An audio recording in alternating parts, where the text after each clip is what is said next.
Very special guest on today's podcast. He did 6 seasons of Celebrity Apprentice, working directly with the 45th President of the United States, Donald J. Trump. Has 25 years of live TV experience in talent logistics. He's now a comedian out of New York City and the co-host of the Stuttering John Podcast, Noel Casler. Noel, what's up, man? Hey, Jimmy. How you doing, man? Happy to be here. Oh, I'm part of Mike Pence country, so it's an honor to talk to you about 45. Well, my condolences, Jimmy. we you got the best cheerleader Trump ever could have hired. I just finished watching the press conference, and Trump, when he was sitting down to sign his bill, quote unquote, a reporter asked him a question. He shushed her and said, "You people," or whatever. Said something really rude to her. The first guy to start clapping as he began to stand up was Mike Pence. So you guys must be really proud. Eddie Haskell, rest his soul, couldn't do a better job of sucking up than Mike Pence does. So the first thing I want to know, Noel, how did you get involved with Celebrity Apprentice, and what were your duties day to day with that show? Well, I worked in live television. As I said, I started in 1993 on a show called the Kennedy Center Honors, and it's a variety show. And so I did the Grammys, the Super Bowl halftime show, the Tony Awards for 20 years. Live television is a very specific thing because you have celebrity performers, but you have live television. And live television is pretty complicated. There's a lot of moving parts. So moving talent around, talent wrangling, and talent logistics, which is sort of the moniker of what I did. That's the department I work in. It's called the talent department. It's a very specific skill, and it's a very small world of people who do that. So the same people that are doing the VMAs are doing celebrity chef finale cook-off. Do you know what I mean? It's like it's a small world. So one week you're doing something really cool, and one week you're doing The Apprentice, And I did it because my friend got the job as talent coordinator, and she needed to put together, quote unquote, like an A-team. I was kind of like the top talent wrangler for difficult talent. So she needed to put together, a good crew. It was an easy gig. It was like a Sunday night was the first finale, or maybe it wasn't a Sunday night, but we shot it at Rockefeller Center. So she was like, "Hey, can you come help me out? We're going to have a big after party on the rink at Rockefeller Center, and, it'll be an easy day and a decent paycheck, and I need decent people."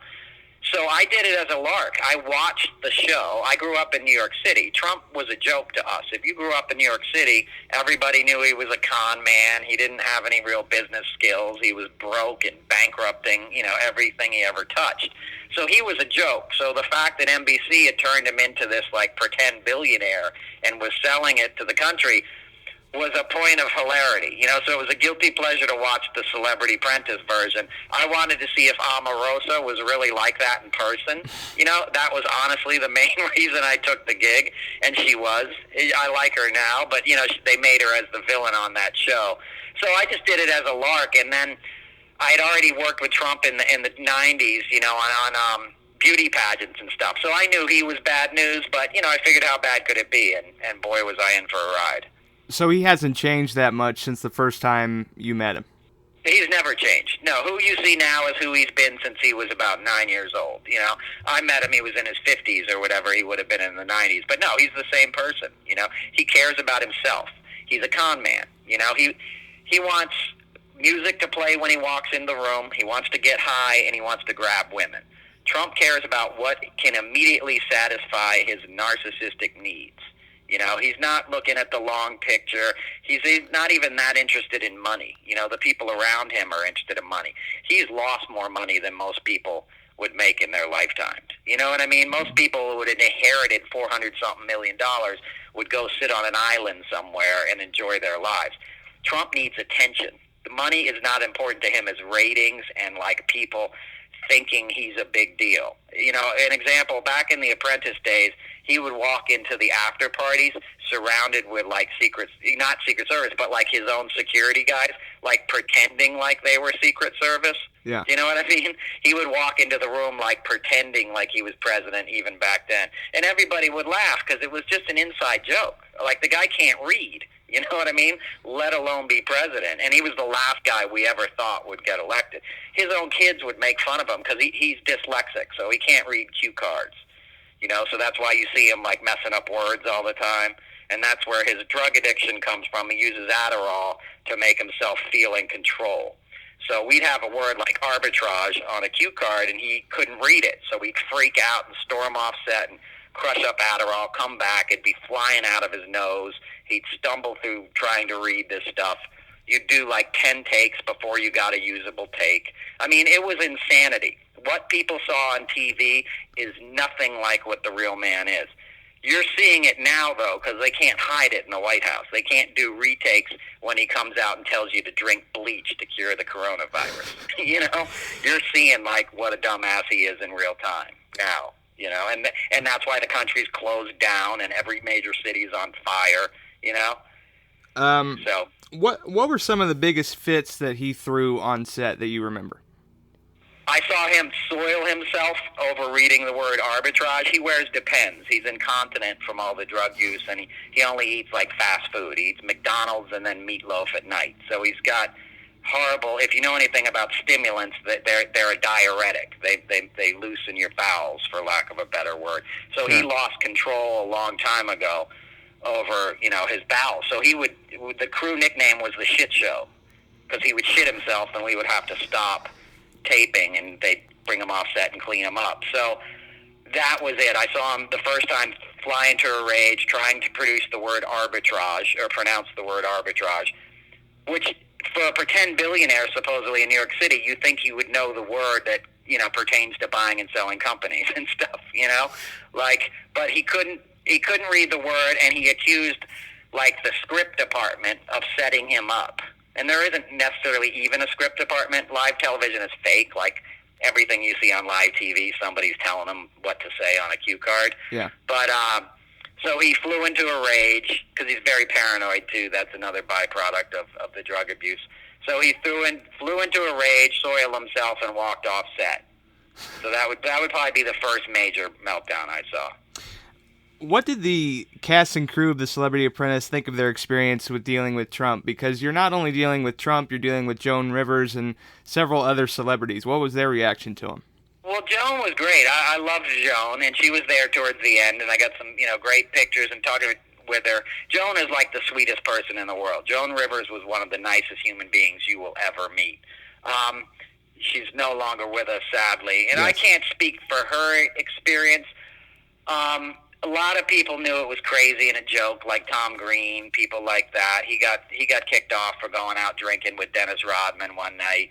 The women hated it. The attractive blonde women would get sexually harassed by him.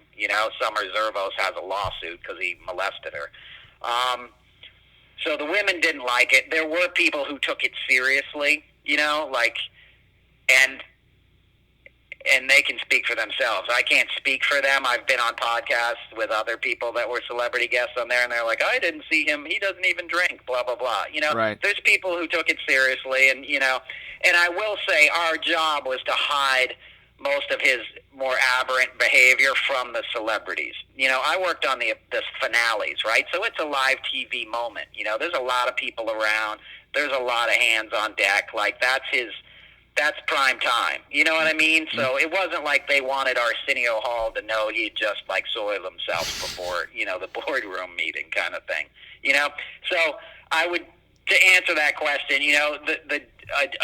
a good job was done to sequester, the celebrity contestants. The ones that did well would end up spending more time with him, like Penn Jillette, who I've worked with on other shows. He has my favorite quote about Donald Trump. He says, Donald Trump is the worst human being I've ever met, and I've been to prisons. Yeah. So there's some people who saw through the veil and saw that this guy's a moron, and has a severe personality disorder. Did you come across anybody in the production of Celebrity Apprentice that's been charged or criminally associated with Trump? I'm talking about like Roger Stone, Paul Manafort, Michael Cohen, those guys. Yeah, but Felix Sater was there. Felix Sater was an employee of the Trump organization when I started working on the show. Do you know who Felix Sater is? His expertise was money laundering, right? I just watched the show He's on... a Russian mob guy. He's the guy who brought Ivanka Trump to sit in Putin's chair, for example. So in Russia, so he was a go-between. Exactly, he was a Russian money. That's what he was, a facilitator of Trump's money laundering enterprise for the Russians. So he would be there, and in like 2010, we shot it downtown. We had a few different homes, but we shot it at NYU at a place called the Skirball Center. So we had the after party at Trump Soho. It's now out of business, but for a while he had a building called Trump Soho. It wasn't even actually in Soho, which is a good example of Trump's lifelong scamming of New Yorkers. Just like he says, Trump Tower is 63 floors, and it's actually like 53 floors, you know? Yep. But so he had a building called Trump Soho, which was actually sort of like NoHo, you know what I mean? It wasn't, it was south of Houston Street, but it wasn't the part of New York City that we call Soho, but he calls it Trump Soho. Point being, we had an after party there, because it was all like a cyclical thing. Like Trump was taking all the NBC money into his own coffers, Yeah. So we had an after party there. Most of the guests for the live taping were like Russian mob types with their wives in furs and stuff, even though it was in May. And the after party was basically Felix Sater making introductions to Ivanka and Jared, to all these moneyed Russians that were in the room. So that was the beginning of the public, I would say, political side of Trump's operation. With Trump's connection to Felix Sater and all of these guys closely associated with Putin, what does that tell you about his relationship with Putin, and do you think he has anything over Trump that would make him a Russian agent? 100%. That's what's going down, and we can take that question in reverse order. Trump got off the phone with Putin on Monday, right? He called Putin. We heard about the phone call from Moscow. We didn't hear about it, a readout from our own White House. We heard about it from Russians before we heard about it from our own government, right? Trump takes this phone call after a weekend of unrest all across our country, right? And then what happens? Trump has an authoritarian speech is the only way to describe it. He comes out and starts ranting about law and order, right? Yeah. He tear gases a bunch of peaceful protesters across the street from the White House, and he poses with a Bible. That's all Putin playbook stuff right there. Putin is popular in Russia amongst conservative sort of Christian types, the people who think like white Russian supremacy is a thing, So Putin told him what to do. And if you look at all these things, pulling out of the Open Skies Treaty, disavowing NATO, pulling out of Syria and leaving American bases in 24 hours, letting Russian troops walk in the next day, where our troops' cots were still there, while Russians got to take over air bases that we paid for with American tax dollars and with American military, muscle and sweat and blood. There's no other way to explain this stuff than Trump doing everything Putin says.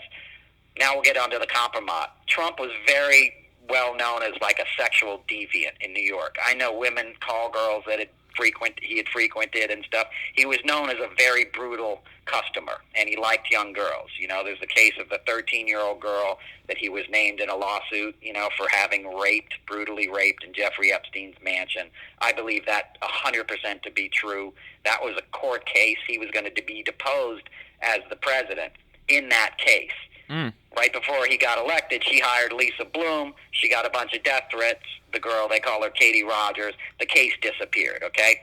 But if you know Trump, none of that stuff is shocking or a secret. He's been into his daughter since she was an oddly young age. He would make her give lap dances to him when she was 16 on the set when she would host Miss Teen USA rather.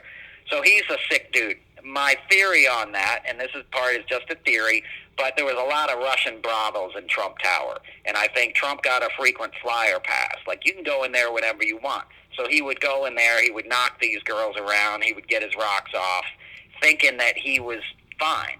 He's working for the Russians, so they're not going to screw him. I think Putin was taping that stuff the whole time, and which is what Trump would always do. He has compromise on all these other dudes. Lindsey Graham switched his support for Trump after he got off of, after an email, essentially, and a phone call with Russia. So Trump thinks he was the wise guy to sort of, tape everybody doing indecent things. He got taped by Putin. And if you want to think about that conference in Helsinki, right, that news conference, they had a private meeting. Nobody else was allowed into the meeting. At the end of the meeting, Trump literally grabbed the minutes from the translator, from the American translator. He grabbed the minutes when they were done speaking. He walked into the room looking like Reek from Game of Thrones. Do you know what I mean? He was cowed. He was bent over. He doesn't walk that way. He stands up straight, and he walks weird because he wears lifts and a girdle, you know, but he stands up straight. He was cowed in that moment.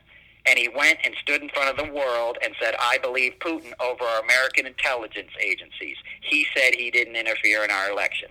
So what I posit is that in that meeting, Putin pulled out an iPad or something and said, hey, remember Maria? Remember Svetlana? Remember this one? Just showed him years of what Trump had done. And I've heard this from other investigative reporters about the compromise, and I've heard it from somebody who said she heard it from some intelligence sources, you know, that it's not a P-tape that Putin has. It's bloody, you know, it's bloody stuff that Trump has done, and Putin holds it over him. And if I know that sounds crazy. I'm not saying it doesn't sound crazy, but if you know Trump, it connects dots. And if you look at that press conference, it makes perfect sense because Trump was demoralized. Whatever Putin said to him in that room, it had a really big effect on Trump because you can look at the tape, you know, and people make memes out of, you know, Putin having a leash around Trump. Yeah. But that was a man cowed. That wasn't an American president on the world stage. That was a guy who was deeply humbled, shamed, and worried about his own self-interest. Two-part question here. I'd love to hear your opinion on this. I always wonder why Republicans don't stand up to Trump. Does he have?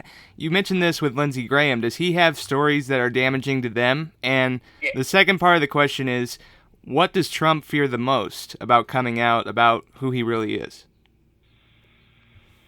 He fears, I'll take the second part first. Trump fears embarrassment. Okay.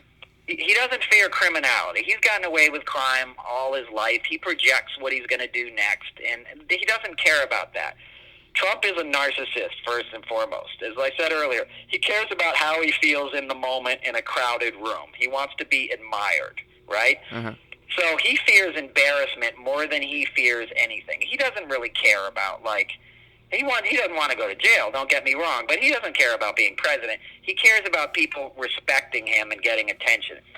Case in point, when he got booed at that Washington Senate Nationals game or whatever last summer, remember he got booed? He cried. You could see him tear up. That was like mortal damage to him. You know, most people would be like, all right, they hate me. I'm a politician. That's part of the job. He was wounded by that, you know, in a way. So that's what he fears. The first part of the question, of course, he has compromise on all these guys. They've all taken Russian money, from Devin Nunes to Mitch McConnell, who does business with Oleg Deripaska through all these coal mines in Kentucky. You know, McConnell allowed Russians to come in and own coal mines in Kentucky. You know, so that's Deripaska's money. You know, Lindsey Graham, as we said, got one phone call. You know, Putin, I forget the exact order of events, but Lindsey was, you know, vehemently opposed to Trump. He went golfing with Trump once, and all of a sudden he's his biggest bootlicker, you know. And I know friends that work in the sex industry and male, you know, sex workers. He's apparently the biggest, you know, purveyor and client of these guys in D.C. It's no secret, you know, that Lindsey has this, you know, double life. There's nothing wrong with being gay, but when you run on a conservative Christian thing in a Bible Belt state like your own former governor and now vice president, you know, it's anathema. It's death to your political career. I don't think there's anyone who doesn't think Mike Pence is gay. There's nothing wrong with being gay, but that dude's clearly not living his true self in his life. There's a lot of guys like that in the Republican Party, and they fear that. The flip side of that is they get to be rich, and they get to do all this stuff while Trump is president. They get to eviscerate all these agencies and let all these companies do whatever they want, poisoning, you know, the environment in their home states, and they get rich off of that. You know, Tom Cotton was bought by, you know, Charles Koch. You know, he got an $8 million, you know, payment from Charles Koch. Charles Koch died last summer. His wife got a $48 billion tax cut from Tom Cotton. Do you see what I mean? So these guys are getting set up for life by playing along with Trump. And the flip side of that is they know when Trump goes, they go. Because it's been so egregious. They haven't called a madman out. If you watched the other day when he did that fiasco in front of the church, I mean, there's no human being who can look at what he did and not say, that's embarrassing for a U.S. president to hold up a Bible upside down and tear gas a bunch of people for a campaign commercial, for a photo op, right? Yeah. What Casey Hunt in D.C., sat in the Senate at the lunch break in the hallway and asked like 15 congressmen, what's your opinion? Or senators, rather, Republican senators. They all were like, I didn't see it. I'm late for lunch. Didn't see it. Sorry. They're cowards, and they know that, and they know they'll be unforgiven. They also fear Trump's tweets. Lisa Murkowski did, agree with Mattis's statement yesterday, and what did Trump do? At 8:30 at night, he's like, I'd pick anything with a pulse over her. In 2 years, I'm going to be in Alaska voting, campaigning against her. How dare her? She mildly criticized him after voting his way for the last 3.5 years. But that's how Trump is. He doesn't tolerate any dissension. He's an authoritarian, or wannabe authoritarian. If you don't agree with him, you're out. You can't not only not agree, you got to be a lapdog like Mike Pence. You got to hop up and start being the first one clapping if you want the gig. The funny thing about that is Trump is loyal to nobody. He will screw each and every one of these guys in the end. That's what gets me. How do they not realize? From John Kelly to Mattis, everyone who goes, Rex Tillerson, there's a guy who had an exemplary career. He was admired on the world stage. He was the head of Exxon. You know what I mean? He was a smart dude, and a moral guy, and he'll never escape that. Trump doesn't wash off. You know what I mean? You don't get that stink out of you. I did 1 million shows. I did really A-list stuff. I work with Michael Jackson, Madonna, like Super Bowls, you name it. It'll be on my, it'll follow me forever that I worked for Trump. And the only reason I spoke out about it was because I knew how dangerous he was. And I think people were like, oh, this is just politics as usual. No, it's not. He's not a Republican. He's into being Trump. When I worked for him, he was a Democrat. He was a registered Democrat from 2002 to 2008. Yep. He switched when Obama got elected because he's a racist. I mean, he would use the N-word all the time. That's the other thing. He's got like Tourette's. He says it out loud where most white people are like, bro, you don't talk like that. He does. He's like old school New York racist. This is a personal question for me because I have cerebral palsy and I've been involved with media. How does he feel about people with disabilities? Did you encounter anything with that? Yeah. How does he feel about it? Yeah, how does he feel about them? Well, he's an ableist, and I think it's wonderful that, you're doing that. I've very loved, family member has cerebral palsy. I got to work on a lot of that stuff, like in my live career, in live television career. I got to do a lot of stuff with access. Do you know what I mean? And making sure people got access to the field at the Super Bowl and all kinds of stuff. Sure. So, and it doesn't take that much effort to just be aware. You know what I'm saying, right? Like to make it all inclusive, any kind of event. Whenever it's not, it drives me nuts. But I'll give you an example of that. When Trump Tower was being built, the original, his eponymous building on at 57th and 56th and 5th. When they were building it, he got in the elevator, right? These gold cheap elevators, and he was like inspecting it with the contractor. And he goes, "What are these bumps? What are these bumps here on the numbers? Why are all these bumps next to the numbers?" Braille. And the contractor was shocked, and they're like, "Braille? That's so blind people can read and know what floor they're going to." And he turns to him and goes, "Blind people won't be living in this building." That doesn't shock me, and it just shows how ignorant he is to our society. So exactly. Yeah. Knowing Trump the way that you do, there's an election coming up in 2020. What are the next steps in his plan, and how critical is it for him to leave office? And if he does, I don't know if he'll leave. No, I really don't. I'm not sure if he will. Well, you're absolutely right, Jimmy. The guy I know will not leave office. First of all, he knows he's probably going to go to jail or criminal trial. I don't think they'll throw an ex-president in jail. But Southern District of New York has a massive case against him. He knows that. He won't leave office. The guy I know will not leave office. That's why he's building a perimeter around the White House as we speak. He expanded it twice over the last 2 nights. It now includes the ellipse. I used to live in D.C. I worked on Capitol Hill as a young man. I was a bike messenger. I rode all over D.C. The amount of, and back in my day, you could deliver to the White House, by the way. Mm-hmm. You know, you would literally drop off packages as a guardhouse at the East Wing, and you would ride up on your bike and hand the packages to, like, the security guard, or somebody would come out from the West Wing and grab it from you. Like, that's, when in my day I would work in Capitol Hill, you would walk into all these offices, like you would walk into, you know, Paul Simon's office. You know what I mean? Sure. Like, you'd walk into Lloyd Benson's office. Like, this was from 1989 into the early 90s. D.C.'s obviously changed with security. You can't drive in front of the White House anymore. But my point being, Trump's putting a perimeter all the way down to the ellipse, a big, huge gate. And he's basically building himself a palace. You know, it's supposed to be the people's house. The whole point of the White House is that we don't have kings in this country. You know, our leader's going to live in a normal house just like you do, and you're going to have access to it. It's your house. You know, the olden days, the inaugurations, the parties, the balls were in the White House. You know, he would get sworn in on Capitol Hill, and then everybody would go to the White House to have drinks, you know? Yeah.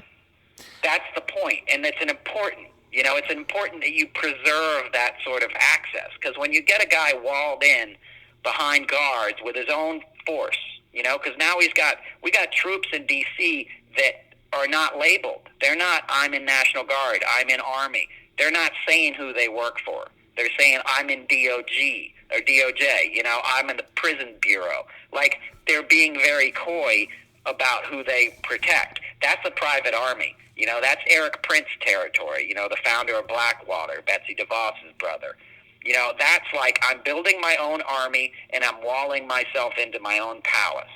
You know, and I have my own podcast, you know, and I'm a co-host of a podcast, and we have a lot of people way smarter than us on the podcast. You know, we're just a couple of, you know, lunkhead comedians from New York, you know, but we get Rick Wilson on there, we get James Carville, you know, we had the Mooch on this past week, you know, we had Jennifer Cohn, an election security expert. None of these people think he will leave voluntarily. And he won't, because as I said earlier, it's ego death for him. For him to wake up and say, I lost, you know, but I wish the next guy the best of luck, you know, I look forward to seeing you at your inauguration. Right. That ain't Trump. He's going to say fake news, they cheated, they lied, you know, that's why he's trying to do all the mail-in ballot, you know, and destroy the post office and everything like that now.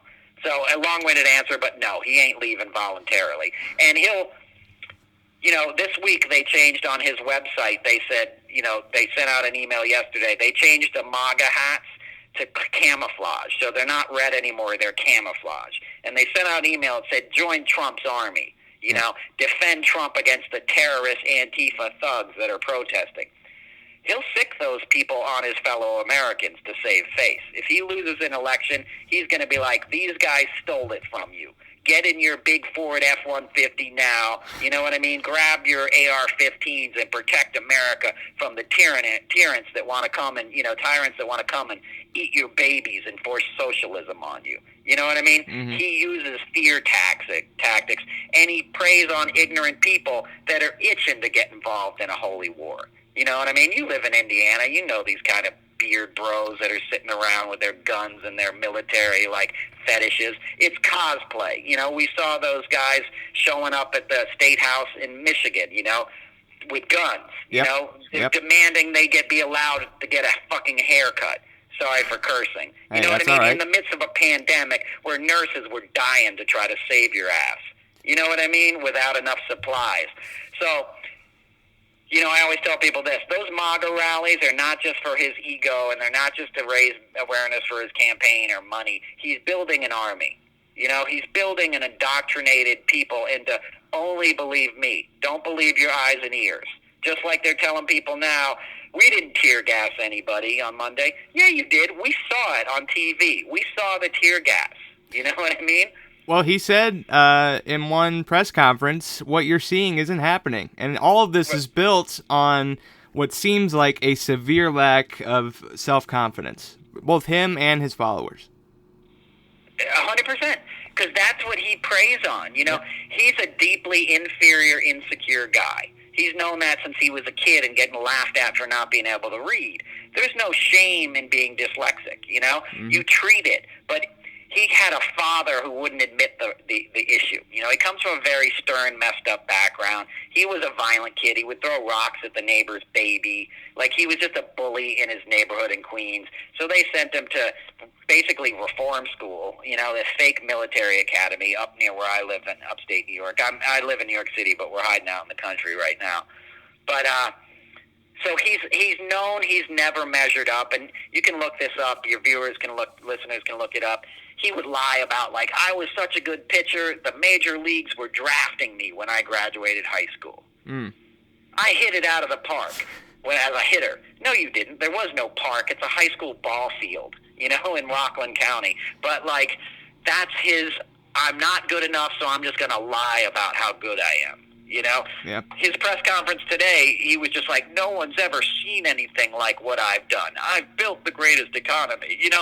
He says all this BS, and he plays on people's ignorance and fear, and the sad thing is, there's a good reason for a lot of people to feel left out in this economy, in this world. I'm not unhip to that. I toured with rock bands, too. I toured across the country with Crosby, Stills, and Nash, Jackson Browne, Bruce Springsteen, all these people, Rolling Stones. Like, I saw people after the crash in '08, and they didn't get back on their feet, and they're still not back on their feet. That's not because of the Democrats. That's not because of socialism or some kind of, like, enemy. That's because the 1% of this country owns most of the wealth, and they've shipped those factories offshore. You know what I mean? They're reporting to their shareholders over their workers. They're not paying taxes. Amazon made like $340 billion during the quarantine. Unbelievable. They paid zero in income tax last year. Mm-hmm. Yep. You and I paid more in taxes last year than Jeff Bezos, the world's first trillionaire. So that's what's screwing them up. It's a system. And my point being, Trump isn't for the working man. He's for those 1%ers. His tax cut wasn't benefiting middle America. It was benefiting dudes who made billions of dollars. And they know that, and he knows that. But the scam is, I'll go out in the heartland, and I'll wave a flag around, and I'll say, I love our great military. No, you don't. You dodged a draft 5 times and sent somebody else's kid to die in the Vietnam War so you could get high in the back of your dad's limousine and pretend you were a big developer. You know what I mean? Yeah. When his own son, Don Jr., threatened to join the military, Trump threatened to disown him for doing that. It was beneath a Trump man to serve. Trump's grandfather got kicked out of Germany for failing to serve in the Bavarian army. Mm-hmm. Conscription was mandatory back then in Germany, and Trump's grandfather refused to serve, and then he tried to go back to Germany, and they said, no, you're banned from here. You're a coward. Trump's father made his fortune, Fred Trump, off of FHA loans that were part of the New Deal. So after World War II, the federal government gave no-interest loans to developers to build housing for GIs. Mm-hmm. Do you know what that's called? That's called socialism.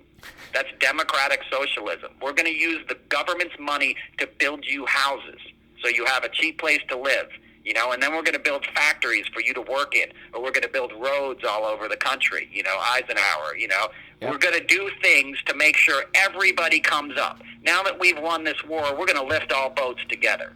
Do you know what I'm saying? And look what it did. It gave us the most booming economy in the world in the 50s and 60s and stuff, right? Yep, 100%. So Trump benefited from the socialism, but when his dad got all those loans and built all these, housing everywhere, he not only discriminated against, wouldn't let blacks live there and stuff, he cheated on his income taxes. The New York Times did a great piece on this last year. He started tax scams way back when, in the 40s and 50s and 60s, So he not only took from the government, he didn't give anything back. And that's what Trump does. That's why he doesn't ever want you to see his taxes, because he doesn't pay taxes. Do you think we ever will see his taxes? No, I don't. But I'm not the final arbiter on that, but Mnuchin, Secretary of the Treasury, moved Trump's taxes onto an individual server and limited the access to the people that actually had them to very few. So you won't see it from our government. Obviously, Deutsche Bank has them. Mazars has them. Those are the cases that are before the Supreme Court now.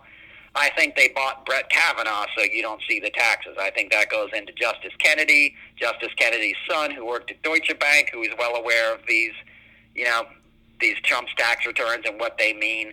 Trump knows it's game over. You see his taxes, he's gone. And the main thing on there, there may be evidence that he got all this income, and where did it come from? There's your Russian oligarch money laundering, when you're selling a building for 70, he sold a house in Palm Beach that he bought for like $3 million for $75 million or something ridiculous, and the house wasn't worth that. So that's money laundering. But the main thing you'll see on his taxes, and it's very easy for a New York business, real estate developer to not pay income tax because you can just write off losses. You can just say you didn't make any money that year and you don't have to pay taxes. You could be worth $100 million and not pay taxes. It's very easy to do, especially in New York City real estate. Trump would write off other people's losses. So he wouldn't just claim his own losses. He would claim other people's, and he would claim a star income tax reduction, which is a New York City tax that means if you make less than $500,000, you take this star deduction, and it's money that goes to the school system and stuff. So, and Trump took that, as a matter of public record, he took that deduction, got called on it, and then took it again after, the heat went away. He'd been taking it for years. Point being, he doesn't pay income taxes and hasn't probably since the late 70s. And I think more than anything, that's what they're trying to hide. Because people are like, wait, this guy doesn't pay taxes? He did a voluntary payment. The one thing that was released that Rachel Maddow got about a year and a half ago, where he sort of voluntarily showed some income, and Melania did. I think they filed jointly. I think he probably leaked that himself because it was the one time that he did actually pay some taxes. So he was trying to put a good foot forward, so to speak. But it's up to the Supreme Court. That's the question of our age at this point, Last question about Trump before I want to talk about your experience in Indianapolis with the Super Bowl as well, if you have some time. I love it. Last question about Trump. Why hasn't more stuff leaked about Trump and who he actually is? Well, because of NDAs. It's a couple of reasons. This stuff was no secret in New York forever. Everyone from, big real estate developers to guys that worked in nightclubs to models, to cops. One of the first times I heard about Trump's behavior was from a New York City cop who was like, I used to be on his patrol. We would go out to nightclubs every night, would do coke all night, hits on models. He's a total poon hound. It was no secret who he was. So there's two factors. People like me who worked with him in television had very extensive NDAs, 24-page NDAs. Mark Burnett would sue anybody who spoke out. I spoke out because it's bigger than me. My colleagues don't want to lose their careers. It's bad form to speak out. As I said, I worked with a lot of famous people. I didn't talk about anybody else. We don't talk about what we see. Discretion is the rule of the game in television, with talent. But so people don't want to lose their careers, and they know that Trump will get away with it anyway. If you live in New York City, you know that Trump has never been held accountable in his life, and nobody really thinks he's going to be held accountable now. He got impeached and got away with it. Do you know what I'm saying? He got the whole Senate to, vindicate him just back in February, Imagine if they had gone the other way and actually, convicted him. Yeah. You probably wouldn't have 100,000 people dead right now. You'd have some people dead, but you wouldn't have a government actively pretending it doesn't exist anymore because it's bad for his economic numbers, So people don't speak out for a variety of reasons. They also fear him. They know his mob ties, They know he goes after people hard. He litigates, What about? I wish more people would. This is the last thing I'll say. Sure. When this is all over, they're all going to be speaking out. Your head will be spinning by how many books come out. Yup, I saw him snorting Adderall in the private residence. Yup, I saw him grabbing Kelamek in his ass. Whatever it is, you're going to hear about it when it's safe to do so. When it's not safe, you don't hear too many people talking. One more follow-up to that, because it's just so important that we fit this in. What's the connection between David Pecker, the National Enquirer, and Trump, as far as what he knows? They're still working together. It just came out this week that Kushner was working with Pecker to try to get him to investigate some Biden stuff, some Hunter Biden stuff. Okay. But that's a lifelong relationship. But they've been friends for 20, 30 years. And Pecker's role was basically to catch and kill. Trump was, as I said, a known philanderer. He got a maid pregnant once. Like, he would have abortions. He would rape people, basically assault people. So they would go and pay these people off. Yeah. But sometimes these people would be like, I'm going to talk to the press. You can't buy me, So then Pecker would step in and be like, I'll pay you $500,000 for the story of how Trump got you pregnant, when you were a teen contestant on Miss USA or whatever it is. I'm making that one up, but I'm using it as an example, Yeah. So he would take that case, or Karen McDougal, I think he caught and killed that. So he would pay that person, have lawyers make that person sign a contract, give him $500,000, and then never run the story. Mm-hmm. You know what I mean? If you own the story, nobody else can run it. So that was essentially, it was like a triumvirate. It was Michael Cohen who made these payments directly, or Michael Cohen, David Pecker, and Trump. But basically, it was a fixer. It was a cleanup operation. And a lot of that money was sent through shell companies, which Cohen set up. Yes. Exactly. Yeah. Exactly. And Cohen, Alan Weisselberg was Trump's, Trump Organization accountant. That's the guy who knows where the bodies are buried. I think that guy you haven't heard about him in the news. I think he's been cooperating with the SDNY. So just on that alone, Trump knows it's game over if he ever leaves office, And that's why he's got Bill Barr on his side. People should be terrified.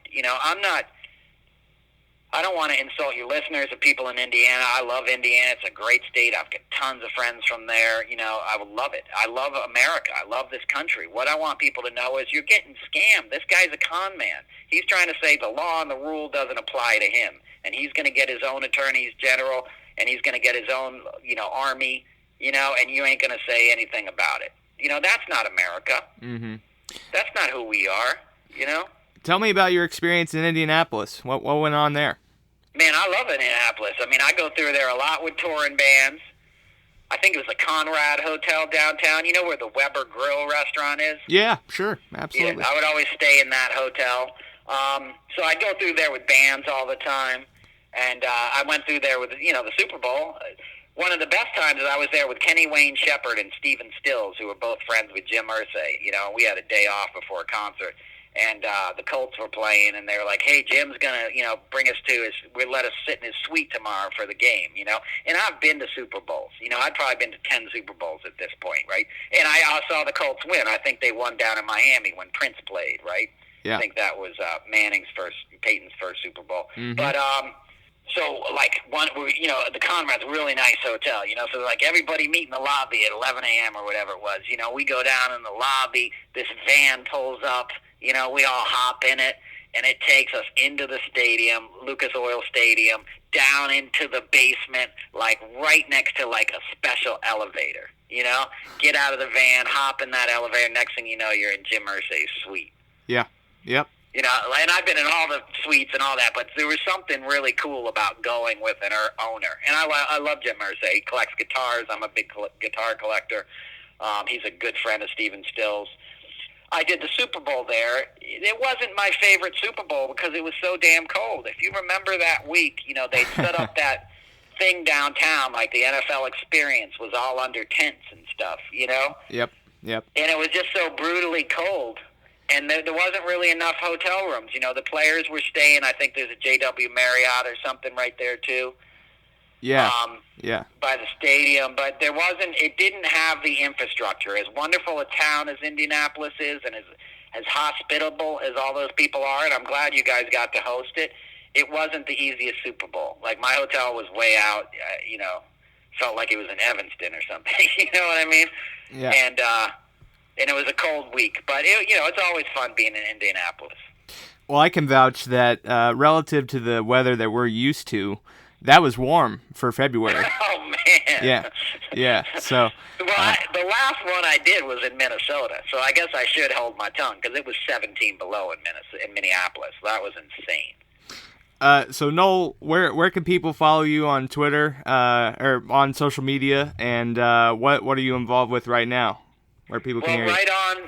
Now I'm at on social media. They can follow me at Casler Noel, CASLERNOEL, Noel Casler Comedy. If you type that onto Twitter, you can see me. And you can watch the Stuttering John Podcast. That's live on YouTube. That's with John Melendez from The Tonight Show and Howard Stern. We air Tuesdays and Thursdays at 3 p.m. on the East Coast. And that's about it. I'm basically laying low. All the comedy clubs are shut down. New York City's shut down. I'm like everybody else. I'm trying to flatten the curve and stay home. So I speak out from time to time, and I don't do a lot of other people's podcasts, but I'm a fan of yours, Jimmy. I was looking on your Twitter, and I like what you stand for. I know you're a football fan. I know you're bummed that are we going to have football this year, Jimmy? I personally wouldn't do it just because I think it would become a political issue if these teams are getting tested and the common citizen can't get a test. I could see that being a major issue. And I actually haven't been in media since last February. I was a producer for CBS Sports 1430 here in town, and just haven't found an opportunity because my dad recently passed away in September, and there's just things more important than a career right now. But I'm really happy I had a chance to talk with you today. Thank you so much. I'm sorry about the loss of your father. I've seen his picture on your Twitter, and you can just tell he was a good man by that picture, Yeah. And love doesn't leave us. You know what I'm saying? So you're one of the lucky ones, to have such a great relationship with your father, and I know how hard that is, but, he's obviously always with you, and definitely got to be proud of you, right? Oh, yeah. I mean, yeah. And that's what it's all about. It's not about sports. It's not, sports are a metaphor for life. They're to celebrate the finer points in humanity. That's why we come together to watch a football game. We're trying to watch people get tackled, but Yeah. we also want to see people do their best. And right now we're at a point in this country where we're all being called upon to level the playing field so all of us get a fair shot at using our talents. Yeah, I mean, I think sports is actually one of the most conservative institutions in our country, and it leads to bringing people together, ironically. But if football does come back and the Colts play, you're always welcome with me. So thank you, brother. I'd love to catch a game with you, man. I'll get in touch with Ursay. We'll try to go sit in his suite. 100%, man. Thanks so much. We appreciate it. Thanks, Jimmy. Have a great weekend, brother.